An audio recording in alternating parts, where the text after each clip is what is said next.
ভিডিওটা একটু লং হয়েছে, তো সবাই ফুল ভিডিওটা দেখবেন। আসসালামু আলাইকুম। আনোয়ার ভাই কেমন আছেন? জি ভালো আছি। তো আপনি তো বিদেশে অনেক বছর ছিলেন, বিদেশ থেকে বাংলাদেশের জন্য কি করছেন বা আপনার ফ্যামিলির জন্য কতটুকু কি করছেন একটু বলবেন? বিদেশ আসছিলাম প্রায় 3.5 বছর, বুঝছেন। মানে আল্লাহ দিলে ভালোই আছিলাম, সুবিধা ভালোই আছিল, টাকা পয়সা যাক যা ভালোই কামাইছিলাম, মা বাবা দিয়েছি, সবার দিয়েছি, সংসারে চলছি, খাইছি রয়েছি। অনেক দেশে আইছি, দেশে পরিশ্রম করতেছি, ঠিক আছে। যেই পরিশ্রম করে এই হিসেবে সংসার চলতে কষ্ট দিতেছে, কথা বলছেন নি। মানে আল্লাহ জানে, ভালো জানে কেমনে কী চললাম, এটাই আর ভাই। তো আপনারা অনেকে মনে করেন ফেমাস রিপনে অনেক টাকা পয়সা, ফেমাস রিপনে যে ভিডিওগুলো বানায় অনেক টাকা মানুষকে দেয়, খাবার দেয়। আসলে আমি একজন পরিবহন চালক, আমার সামান্য আয়ের থেকেও আমি চেষ্টা করি মানুষকে কিছু হেল্প করার জন্য। তবে হ্যাঁ, এই হেল্পটা কিন্তু আমি একা করতেছি না, প্রবাসের ভাইরা আমাকে যে পরিমাণ হেল্প করতেছে। এই যে দেখেন এখানে 3,000 টাকা আমার এক প্রবাসী ভাই কালকে পাঠায়, বলছে যে ভাইয়া আপনার ভিডিওগুলো আমি প্রতিনিয়ত দেখে আপনার বিকাশ নাম্বারটা দিলে আমি খুব খুশি হব। আপনি যে মানবিক কাজগুলো করেন এর পাশাপাশি আমাকে একটু শরীরে রাখবেন। তো এই 3,000 টাকা আমি আমার কাছে রাখছি, এই জন্য প্রতিনিয়ত আমি খাবার নিয়ে আসি। তো জানি না এই খাবারগুলো কার রিজিকে থাকে, যেখানে প্রতিবন্ধী অসহায় পায় সেখানে দিই। তবে এই টাকার কারণে আবার কিছু কিছু মানুষে আমাদেরকে ভুল বোঝে। পুরুষের জীবনটা শুধু নিজের জন্য 15 বছর, বাকি সময়টা ফ্যামিলির জন্য। আমি মনে করি ছোটোবেলা থেকে 15 বছর তালাকে আমরা নিজের জন্যই করি, আর বাকি যে সময়টা সেটা আমরা ফ্যামিলির জন্যই কষ্ট করি।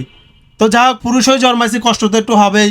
তবে এই টাকা যে ধার নেয় সে ছোট হয় একবার, আর এই টাকা যে ধার দেয় সে ছোট হয় বারবার। আজকে এই কথাটা বলার কারণ হলো, এই টাকার কারণে কিছু মানুষ আমাকে খারাপ জানে।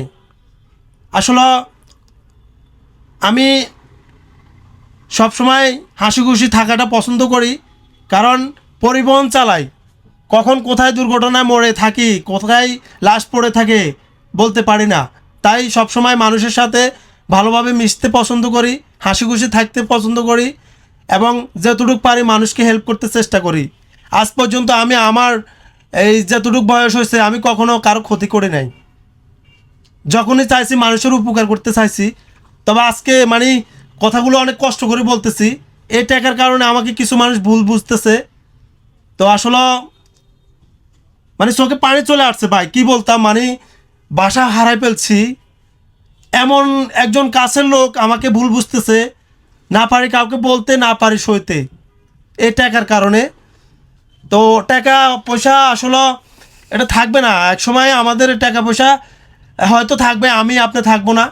এটাই, টাকা পয়সা সবাই ইনকাম করে, কিন্তু কয়জনে ধরে রাখতে পারে। দেখেন এই টাকার জন্য মানুষ বিদেশ করে, এই টাকার জন্য অনেক সময় তার এই প্যাডের সন্তানকেও বিক্রি করে দিতেছে এই টাকার জন্য। কিন্তু টাকাটা সুখ শান্তি না। আমি এই কথাটা কাকে মিল করে বলছি, উনি হয়তো আমার ভিডিওটা দেখবে।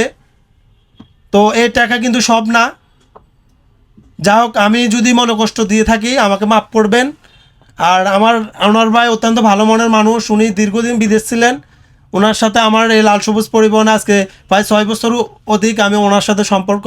খুবই ভালো মনের মানুষ। এই ধরনের মানুষের মানে প্রশংসা সামনে করতে ভালো লাগে, পিছনতে করিয়ে। তো যা হোক, আজকে মানে নিজের এই টাকা মানে টাকা নিয়ে আমি কিছু কথা বলতে চাচ্ছি, জানি না কতটুকু আপনাদেরকে গোছায় বলতে পারছি। তবে বিদেশের মাটিতে যারা আছে তারা বাংলাদেশের কন্টেন্ট ক্রিয়েটরদের জন্য অনেক হেল্প করে, অনেক হেল্প করে। আজকে আমি রিপন থেকে এই যে ফেমাস রিপন নাম পরিচিত হয়েছি, এই ফেমাস রিপন নামটা আমার এই প্রবাসের ভাইদের জন্য আমার মনে হয়েছে।